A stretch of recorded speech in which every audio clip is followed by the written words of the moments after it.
মানুষদেরকে বিপদ আর কষ্টে ফেলানোর পরে এই দুনিয়ার ময়দানে যারা তাওবাবিহীন অবস্থায় মারা যায়,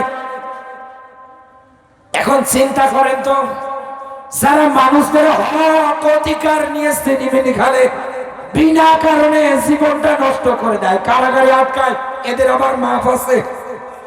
এদেরকে মাফ করবে? কেউ মাফ করতে চাইবে? কেউ তো চাইবে না। তাহলে আমার আল্লাহ এই জায়গার মধ্যে কেন মাফের বিষয়টা দিলেন? কেন এই জায়গার মধ্যে সুম্মা লাম ইয়াতুবু এই শব্দটা ব্যবহার করলেন? মুফাসসির একরাম যারা আছে ব্যাখ্যা দিয়েছেন, এই দুনিয়ার ময়দানে অপরাধ করার পর পরে অনেক মানুষ আছে সাজু থাকবে। যেমন ব্যারিস্টার সুমন কোরআনের পাখিকে রাজাকারের তালিকার লিস্টে এনেছিল, এখন বেটা যায় নামাজ আর তাসবিহ ছাড়া নাকি কোনো কিছু বোঝে না। চিন্তা করেন তো, হাজার হাজার মানুষের কলিজার টুকরাটাকে কেড়ে নিলেন, আর এখন আপনি যায় নামাজ আর তাসবিহ ছাড়া কোনো কিছু বোঝেন না।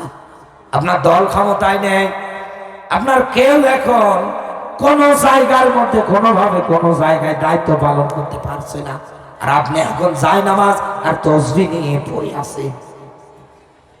কোশ্চিন কালে তো আল্লাহ মাফ করবে না, কারণ আপনারা দুনিয়ার ময়দানে যা করেছে, এই কোরআনের এই ব্যাখ্যা অনুসারে বলছি, এই দুনিয়ার ময়দানে অপরাধ করার পরে অনেক মানুষ তাকিয়ে দেখবে যে আমার দল ক্ষমতায় নেই, আমার নেত্রী দেশে নেই, এখন আমি কি করব? শেষে আপনি যেমন বলেন আমিও ইসলামী আন্দোলনের একজন কর্মী, এতদিন বাতিলের যারা পাশ চেটেছে, আপনি ঢাকার অলিতে গলিতে তাকিয়ে দেখেন, তারা এখন আপনার সঙ্গে সুর মিলিয়ে বলে আমরাও ইসলামী আন্দোলনের কর্মী। এতদিন জালেমদের পাশ চেটেছে, এখন ওরা এসে স্লোগান দিচ্ছে আমরাও বিএনপি করি। এক কথা বলে না কেন? কারণ এগুলো যদি না বলে মানুষ ওদের পিটিয়ে দুনিয়ার থেকে বিদায় করবে। কারণ ওরা দুনিয়ার ময়দানে যা করেছে তা তো মানুষ ভুলে যায় নাই, অক্ষরে অক্ষরে মনে রেখেছে। কি অপরাধ ছিল এই লোকটা? কেন তাকে তোমরা দুনিয়ার থেকে ইনজেকশনের মাধ্যমে বিষ প্রয়োগ করে বিদায় করলে? কি অপরাধ ছিল মতিউর রহমান নিজামী? কি অপরাধ ছিল কাদের মোল্লা, মীর কাসেম আলী? আজ যদি তারা বেঁচে থাকতেন, দেখতেন মানুষ তাদেরকে কিরকম শ্রদ্ধা সহকারে স্মরণ করত। যে জায়গায় যেত লক্ষ লক্ষ লোক গিয়ে জমায়েত হতো। আজহারি ভাই 4 বছর পর দেশে আসার পরে যদি 30 লক্ষ, 35 লক্ষ, 25 লক্ষ মানুষ হয়, কোরআনের পাখিটা একবার যদি কাশিমপুরের কারাগার থেকে বের হতে পারতো, বাংলার কোন এমন কোন মাঠ নেই সেই মাঠের মধ্যে জায়গা দেবে না, কোথাও জায়গা দেওয়া যেত না। ও বাংলার মুসলমান যারা আছেন, এই দুনিয়ার ময়দানে অপরাধ করার পরে জালেমেরা এরকম করে নিজেকে সাধু ভেবে নেবে, যায় নামাজ আর তাসবিহ নিয়ে টেপে আর ডাক দিয়ে বলবে আল্লাহ তুমি আমারে মাফ করো, রব্বানা আতিনা ফিদ দুনিয়া হাসানা ওয়া ফিল আখিরাতি হাসানা ওয়া কিনা আযাবান নার। আল্লাহ দুনিয়ার কল্যাণ দাও, আখিরাতের কল্যাণ দাও, ওয়া কিনা আযাবান নার। আল্লাহ জাহান্নামের আগুন থেকে বাঁচাও। আপনি আল্লাহর কাছে জাহান্নাম থেকে বাঁচতে চান, অথচ ওই আল্লাহ নিজে ব্যাখ্যা দিয়েছেন, হাল আদুল্লুকুম আলা তিজারাতিন তুনজিকুম মিন আযাবিন আলীম। আমি আল্লাহ তোদের বলছি একটা ব্যবসার সন্ধান, যেই ব্যবসা করলে তুনজিকুম মিন আযাবিন আলীম, জাহান্নামের কঠিনতম আযাব শাস্তি থেকে আমি আল্লাহ তোমাদের বাঁচাবো। এই কথা কার? আর জোরে বলে বাঁচাবে কে? তুমিনুনা বিল্লাহি ওয়া রাসূলিহি ওয়া তুজাহিদুনা ফি সাবিলিল্লাহ। আল্লাহ পাক বলেন এই দুনিয়ার ময়দানে আমি আল্লাহ ও আমার রাসূলের উপরে ঈমান রাখবো। দ্বিতীয় নম্বরে জান আর মাল দিয়ে আল্লাহর রাস্তায় লড়াই করা লাগবে, সংগ্রাম করা লাগবে। এই দুইটা কাজের আঞ্জাম দুনিয়ায় যারা দিতে পারবে আমার আল্লাহ তাদেরকে নিজ দায়িত্বে জাহান্নাম থেকে বাঁচাবে। এখন আপনার জীবনে ইসলামী আন্দোলন নেই, আপনি দুনিয়ার ময়দানে লেনিন কালমাসের মতদর্শ দিয়ে রাজনীতি করে, আর এতদিনে আপনি মানুষদের উপরে জুলুম করে এখন আপনি বলেন যে আমি ভালো হয়ে গেলাম। আপনি তো এখানে ব্যাখ্যাই জানেন না। আমার বন্ধুরা, এই দুনিয়ার ময়দানে হক হচ্ছে দুই প্রকার। এক নম্বরে হকুল্লাহ, কার হক? সবাইকে বলা লাগবে।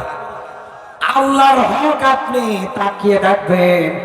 এই দুনিয়ার ময়দানে মসজিদে আযান হলে নামাজ আদায় করা, এটা আল্লাহর হক। রমজান মাস আসলে রমজানের রোজাগুলো আদায় করা, এটা আল্লাহর হক। সম্পদশালী হলে যাকাত দেয়া, নিসাব পরিমাণ সম্পদের মালিক হলে জীবনে একবার হজ করা, এরকম করে করে আল্লাহর হক আরো যা আছে। কিয়ামতের ময়দানে আমার আল্লাহ যদি একজন মানুষকে ডাক দিয়ে বলে, বান্দা দুনিয়ায় আমার হক আদায় করনি তো কি হয়েছে, আমি আল্লাহ আজকে তোমারে মাফ করে দিলাম। একবার চিন্তা করেন তো, আমার আল্লাহর কি কারো কাছে জবাব দেওয়া লাগবে, কৈফিয়ত দেওয়া লাগবে? এমনকি তামাম দুনিয়ার মানুষগুলোকেও যদি আল্লাহ মাফ করে দেয়, আমার আল্লাহ তো কারো কাছে জবাব দেওয়া লাগবে না, কারো কাছে কৈফিয়ত দেওয়া লাগবে না। কারণ কোরআনে কারীম আল্লাহ নিজে তার নিদর্শনটা সুন্দর করে ব্যাখ্যা করেছে। আল্লাহ পাক বলেন, ইয়াউমা লা তামলিকু নাফসুন লিনাফসিন শাইআ ওয়াল আমরু ইয়াউমাইযিন লিল্লাহ। আল্লাহ পাক বলেন, কিয়ামতের ময়দান এমন একটা ময়দান, কারো কোনো পাওয়ারগিরি, নেতাগিরি, সামসাগিরি কিছু চলবে না। আমি আল্লাহ যাকে কথা বলার অনুমতি দেব, শুধু সে কথা বলতে পারবে, এ ব্যতীত আর কেউ কোনো কথা বলবে না। এই হকুল্লাহ, আল্লাহর হক যদি আল্লাহ কিয়ামতের ময়দানে ইচ্ছা করে মাফ করে দেয়, আমার আল্লাহর তো কারো কাছে কৈফিয়ত জবাব দেওয়া লাগছে না, এটা আল্লাহর ব্যাপার। কিন্তু আরেকটা হক তো আছে, হকুল ইবাদ, বান্দার হক। আপনি রাজনীতিতে এসে এই 16-17 বছরে কারো জীবন থেকে 14 বছর বিনা কারণে কেড়ে নিয়েছেন। আপনি অন্যায় ভাবে কাউকে 3 বছর, কাউকে 10 বছর একাধারে আয়নার ঘরে পর্যন্ত আটকিয়েছেন। এত নির্যাতন আপনি চালালেন। ওনার স্ত্রীর হক ছিল, মা বাবার হক ছিল, সন্তানের হক ছিল, সারা বাংলার মানুষদের হক ছিল, তামাম বিশ্বের মানুষদের হক ছিল। সবাই মনের মধ্যে তামান্না আশা নিয়েছিল কোরআনের পাখিটা আবার ময়দানে আসবে, কিন্তু আপনারা আসতে দিলেন না। তাকে দুনিয়া থেকে পর্যন্ত আপনারা বিদায় করে দিলেন। যার চাওয়া ছিল আল্লাহর রাসূলের রওজাটা পর্যন্ত জিয়ারত করা, আরেকটা বার কোরআনের ময়দানে আসা, এই যে বান্দারের চাওয়াগুলো দুনিয়ার ময়দানে একটাও আপনারা আদায় করতে দিলেন না। রাজনৈতিক প্রতিহিংসার দিকটার দিকে আপনি তাকিয়ে বিনা কারণে অন্যায় ভাবে তাকে আপনি হত্যা করলেন। শুনে রাখেন বন্ধু, এখন যে আপনি হাত তুলে দোয়া করেন, আল্লাহ তুমি আমারে মাফ করে দাও, আরে ভাই এটা তো আল্লাহর হক না, এটা তো বান্দার হক। বান্দা যতদিন না মাফ করবে ততদিন আমার আল্লাহ মাফ করবে না। আপনি অপরাধ করেছেন আমার কাছে, মাফ যদি চাইতে হয় এসে চাওয়া লাগবে আমার কাছে। আপনি আমার কাছে মাফ না চেয়ে আল্লাহর কাছে মাফ চান, আল্লাহ কি মাফ করবে? আরো জোরে বলেন, মাফ করবে? বাংলাদেশের হিসাব অনুসারে বলছে, এবার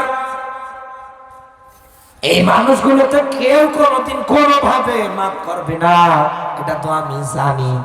কিন্তু আপনারা যে এখন একাধারে কথাগুলো বলছেন যে আমরা ভালো হয়ে গেলাম, আমরা এই হয়ে গেলাম, যাই নামাজ আর তসবিহ আর কোনো কিছু বুঝছি না এখন। আরে ভাই আপনাকে বলছি আমি,